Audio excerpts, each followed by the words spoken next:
Shout out sa imo. Shout out sa kakilala ko Uh-oh. May kakilala kasi ako na naka-lock profile. Timayo man tani kay private siya ko no. Wala problema tani kung private ka lang na tao. Uh-oh. Ikaw na iya mo, muna iya gusto mo. Oh no! Kaso kung naka-private ka, tapos, yung kay meme mo, naka-public, wala din. Isa sa raso ko bakit ka naka-lock profile, takot ka. May tinataguan ka. Real talk lang ha. Baka mabukulan ka. Kaya ka naka-lock profile.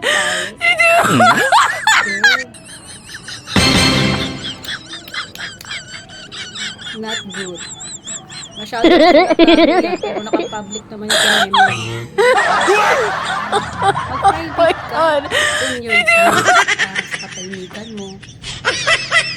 Huwag kang mag-lock profile kasi may tinataguan ka. Bato-bato ka. Sorry, ang matamaan, huwag magalit. Well, talk lang tayo.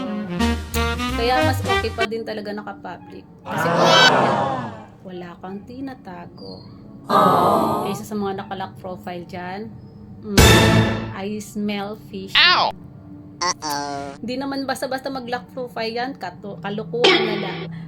Kalukuhan na lang yung sinasabi nila, ay naka-lock profile kasi ako, gusto ko gani, daan niya private ako mo, kasi private person ako. Talaga ba? Talaga ba? Well,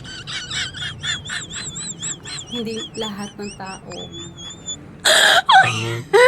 mabulag mo. Oh my God!